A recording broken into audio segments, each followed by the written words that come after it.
Benvenuti a Un Quarto d'Ora con il nuovo format di Verona Network con la redazione di Daily Verona. Oggi Un Quarto d'Ora con Stefano Valdegamberi, consigliere regionale. Benvenuto. Grazie, buonasera a tutti, buongiorno a tutti. E in studio il direttore Matteo Scolari. Buonasera. Grazie Alessandro e grazie anche al consigliere Valdegamberi per essere qui con noi.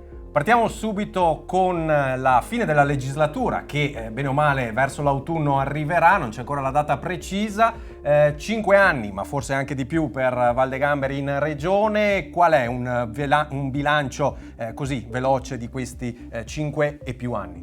Ma era un momento difficile, noi abbiamo cercato di non aumentare le tasse e ci siamo anche riusciti, siamo la regione che paga meno tasse regionali di tutti gli altri, cercando di dare i servizi con le difficoltà che ci sono. Ci sono dei punti di debolezza e punti di forza, ne sono state fatte anche opere importanti, però c'è da lavorare molto sul campo del sociosanitario per migliorare. Io che ho fatto l'assessore al sociale anni fa, devo dire che siamo rimasti un po' indietro, dobbiamo recuperare spazio lì, però vanno recuperate anche risorse. Le scelte fatte a livello nazionale dai governi, negli ultimi, non solo quelli degli ultimi governi, ma da diverso tempo, da 20 anni a questa parte, di tagliare le risorse della sanità, poi ricadono sulle regioni, ricadono sulle famiglie. Noi in questo periodo si parla solo di riarmo, si parla solo di acquistare nuovi carri armati, nuovi mezzi per difenderci chissà da chi, ma non ci si dimentica che noi abbiamo la spesa sanitaria pro capite più bassa d'Europa. Noi spendiamo come paese 3.600 euro per abitante in Italia, 5.400 in Francia, 7.100 in Germania. Dobbiamo aggiungere diversi miliardi perché altrimenti la coperta rimarrà sempre più corta e ci saranno sempre le fasce più deboli, quelli che non possono pagare nel privato i servizi, che rimarranno fuori dai servizi.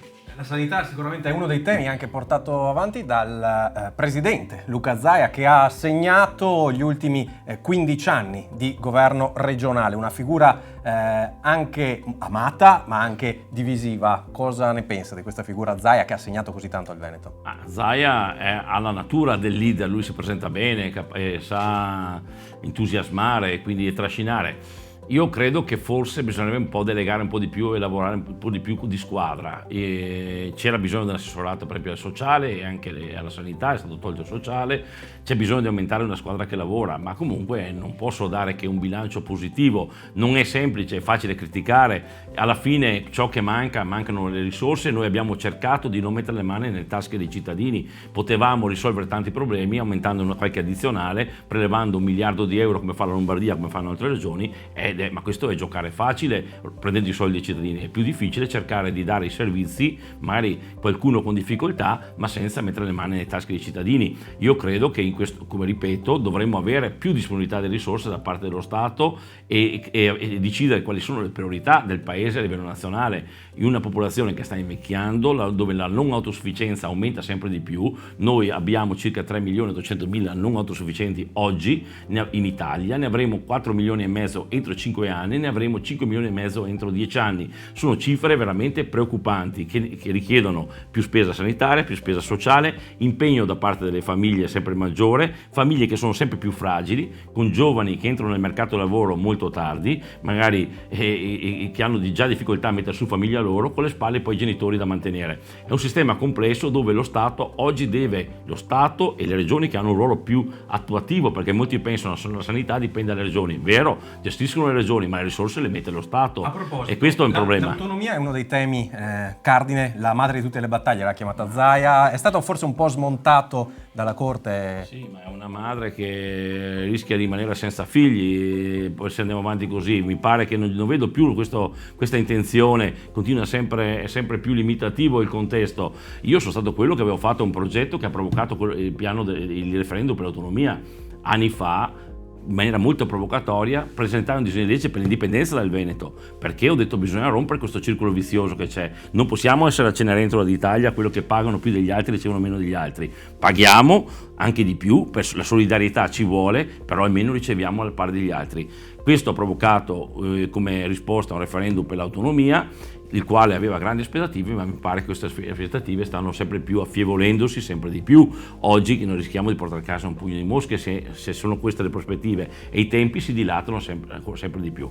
Io non sono molto fiducioso, mi auguro ovviamente che vada tutto bene, ma non sono proprio così fiducioso. A proposito di referendum, è andato a votare l'8 e 9 giugno? No, non ho votato per un semplice motivo. Primo, perché ritengo che se uno è un buon collaboratore, io avendo fatto anche l'imprenditore, se uno è un buon collaboratore e se lo tiene da conto lo paga bene, e quindi non ho mai visto un datore di lavoro lasciare a casa un buon collaboratore che è anche a tempo determinato, anzi cerca di confermarlo il più possibile, semmai. Quindi seconda cosa, ritengo che sulla cittadinanza, ritengo che la cittadinanza si potrebbe essere anche di un anno, ma potrebbe essere anche di 30 anni, non è questione temporale. 10 anni è una cosa un po' media, ma credo che essere cittadino italiano significa vivere lo spirito della Costituzione italiana, quali sono i diritti e doveri, cioè devo sentire che l'appartenenza a uno Stato, l'amore per uno Stato e la convinzione nel rispetto di quei diritti fondamentali. Quando sento qualcuno che va a predicare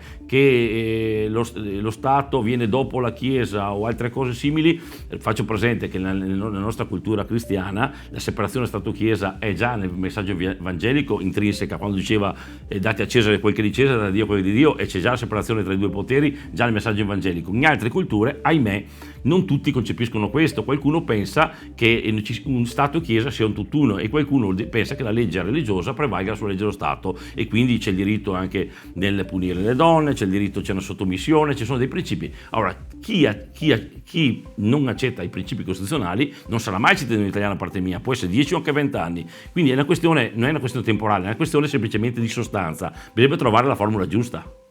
È un tema spesso dibattuto. Verona un po' isolata in Veneto, è una realtà, un luogo comune?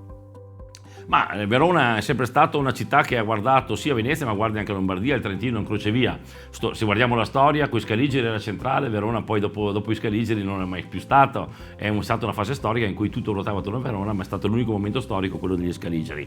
È chiaro che oggi Verona, se anche potrebbe essere politicamente marginale, comunque la centralità di Verona di fatto non la toglie nessuno. È comunque una città che si pone strategicamente in un crocevia, è un punto di raccordo. Io ho relazioni col Trentino, con la Lombardia, con gli altri, e quindi questo è il punto di forza di Verona. Bisognerebbe forse riconoscere un po' di più dal punto di vista amministrativo ciò che è di fatto un qualcosa che è dato da un punto di vista, diciamo, non solo di posizione, ma anche di ruolo economico, di collocazione strategica e logistica. Ma oggi non è lontano neanche Washington, neanche Mosca è lontano da Verona. Cioè, è un mondo globalizzato, parlare di lontananza è un po' assurdo. Vediamo che ciò che succede, le vicende che succedono molto lontane da noi, condizionano perfino le scelte politiche nel nostro paese. Io credo che dovremmo forse occuparci un po' di più delle cose di casa nostra e preoccuparci un po' meno degli altri. Noi stiamo spendendo miliardi di soldi, risorse cittadini per conflitti che non sappiamo nemmeno quali siano le ragioni, e mentre trascuriamo la gente che ha dei bisogni concreti, le nostre famiglie, chi non riesce a avere la prenotazione di una visita, se non deve andare tutto a pagamento, chi non riesce a avere un servizio agli anziani adeguato, chi non riesce a avere dei servizi fondamentali, perché i soldi li diamo per questioni che nemmeno conosciamo. Il presidente Tomelleri fu il primo nel 70, unico veronese presidente della regione Veneto. Non pensa, a proposito di quanto detto dal collega Bonfante, che insomma sia arrivata anche l'ora per Verona di esprimere un presidente o una presidente? Infatti, lei ha mai pensato a questo? Io sono d'accordo, infatti mi sarei proposto più volte. Ecco, purtroppo i presidenti, sappiamo benissimo, non vengono scelti dai cittadini, vengono scelti dai partiti. Io con i partiti ho sempre avuto abbastanza difficili rapporti, perché sono abbastanza spirito molto libero, anche se ho le mie idee molto chiare, però è chiaro che quindi diventerei difficilmente candidabile. Però le decisioni, ancora una volta, vengono prese sempre, per quanto si dica, dai tavoli politici. I tavoli politici sono romani, e quindi non veronesi, nemmeno veneziani. Ecco, l'ha detto lei, Stefano Valdegambari forse è visto un po' come figura divisiva, temi come la guerra russa-ucraina, temi come i vaccini, temi come quelli etici. Lei è stato spesso fortemente criticato anche da suoi colleghi di area politica. Guardi, se c'ho un pregio, un difetto è dire quello che penso e di anteporre le mie idee all'interesse anche personale e quello di bottega e di squadra. E io credo che i principi siano fondamentali, avere delle idee chiare che futuro vogliamo dare a questo paese. E, per esempio, sul tema del rispetto per la vita della persona sono principi che fanno parte del mio DNA, che ritengo, lo faccio queste battaglie non per essere contro qualcuno, lo faccio nell'interesse della persona, per il bene della vita, per il bene delle persone, dei cittadini, perché ritengo che questo sia il loro bene. E perché non si... Poi per quanto riguarda le scelte internazionali, anche queste, io sono stato accusato di tutto di più, non posso dire che sì, ma ci sono giornali che mi hanno accusato perfino di avere ville in Crimea, di fare persone. Io, chi mi conosce sa che non faccio mai nulla per interesse personale, lo faccio per idealità, perché e tanti anni faccio politica, mi avrebbero già sgamato per altre volte. Il tema è che purtroppo che chi scrive così ho scoperto poi è stato pagato da organismi per scrivere così. Allora io mi pongo il tema: quanto è libera l'informazione in questo paese, quanto noi sappiamo di verità, cosa ci viene raccontato, e quello che ci viene raccontato è la verità o è una lettura, una parte della verità. Ecco, questo è il grande, il potere bastona i giornali. Questo è il grande tema, dipende il potere, molto spesso il potere bastona alcuni giornali, altri no. Il potere di solito addomestica il popolo, perché ha bisogno di mantenersi, quindi spesso il popolo crede di decidere decide in base a ciò che sa, ma se in una democrazia anche il popolo decide liberamente, ma l'informazione non è solo parziale, è a senso unico, il popolo decide tanto quanto in una dittatura, ha l'illusione di essere libero e alla fine ciò che decide è perché gli viene imposto in maniera indiretta. È una decisione, è una forma di coercizione molto subdola, che nella dittatura tu sai che il dittatore è quello là, quindi sei prevenuto per quello che dice. Nella democrazia sei convinto di decidere te, ma tu non decidi nulla. Questa è la verità. E di questo spesso è così se non c'è una stampa libera. È chiaro che ci vuole il pluralismo dell'informazione, senza pluralismo non c'è neanche democrazia, non è neanche senso. La guerra russo-ucraina, speriamo tutti che finisca il prima possibile. Tutti speriamo finisca il prima possibile, ma quando sento dire le condizioni perché finisca è che uno si ritiri, restituisca tutto quello che ha preso, è chiaro che non finisce così. Non avrebbe nemmeno dovuto iniziare quella guerra lì. Io quante volte ho predicato dicendo: guardate che la situazione è diversa, cerchiamo di capire le ragioni degli uni e degli altri, guardate che lì la guerra c'era da anni, il conflitto è nato con un golpe fatto contro un presidente legittimamente eletto che era Yanukovych, poi è successo, ci sono fatti poi bombardamenti, la guerra civile interna, c'è stato le popolazioni del Donbass e della Crimea che sono ribellate, sono parte dello stesso Stato, cioè la situazione era molto complessa. Gli accordi di Minsk potevano essere una soluzione, ma non ci ha creduto nessuno. La Merkel stessa ha detto: guardate che avevamo scherzato perché dovevamo armare gli ucraini, a forza di armare e non sedersi ai tavoli di diplomazia, queste sono le conseguenze. Voltiamo pagina. Cosa le chiedono i cittadini quando lo incontrano? Quali sono le battaglie che dovrebbe portare avanti? Intanto i cittadini mi chiedono di continuare a dire la verità, cercare di essere schietto e corretto e non uniformarmi al come si può dire, al mainstream del pensiero. La prima cosa, vedo che questa è una cosa che viene apprezzata, e poi cercano la soluzione ai problemi concreti. Io tutti i giorni sono inondato da telefonate di persone che hanno bisogno o di una soluzione a cose che per loro sono giustamente importanti, dalla sanità al sociale, al mondo dell'impresa, alla semplificazione della burocrazia, che cose che spesso anche i trasportatori, sto pensando, abbiamo leggi anche in regione che sono alcuni progetti di legge depositati, dove siamo spesso molto più burocratici anche di altre regioni vicino a noi. Questo lo dico, che dobbiamo un po', i nostri apparati tendono un po' a burocratizzare troppo. Pensavo dello smaltimento del verde pubblico, una prima che mi viene in mente, dove ho preparato un disegno di legge per semplificare, copiando la Lombardia tra l'altro. Cioè chiedono semplificazione, velocità nelle risposte, chiedono e servizi. Ecco, queste sono le cose che la gente chiede.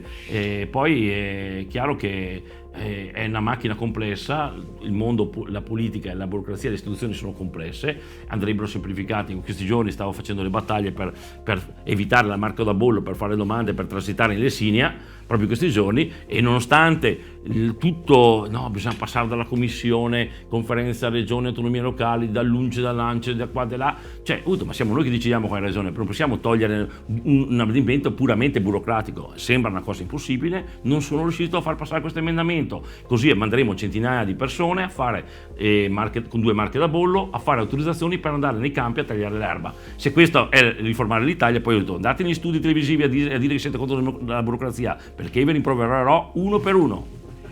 E mancano pochi secondi alla chiusura di questo quarto d'ora. Finiamo con la politica. Dopo la politica cosa fa nel suo tempo libero? Io non sono mai fermo, quello è il problema, che di notte quando invece di dormire penso e scrivo anche libri, molto spesso scrivo a ora tarda.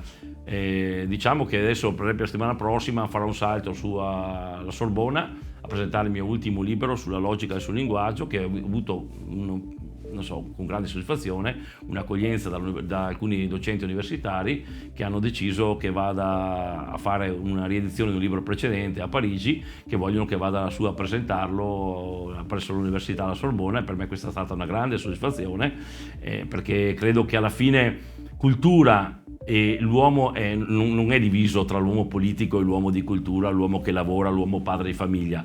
Credo che siamo un tutt'uno e quindi io credo che bisogna coltivare tutte le cose. Io credo che la cultura sia molto importante anche per lavorare meglio, per capire meglio il mondo, i fenomeni, e per capire meglio anche e trovare meglio le soluzioni per il bene di tutti. Ci saluta in cimbro. Il cimbro Tabazzego, non sono Andrea Botte, arrivederci la prossima volta. E allora su questo saluto in cimbro, potrei dire un inedito nei nostri studi televisivi. Ringraziamo il consigliere Stefano Valdegamberi per essere stato con noi in questa prima puntata di Un Quarto d'Ora con, grazie al direttore Matteo Scolari e grazie alla regia. E con questo si chiude l'appuntamento e vi raccomando di continuare a seguirci sui nostri canali Verona Network, Daily Verona e Radio Adige TV. Grazie ancora e buon proseguimento.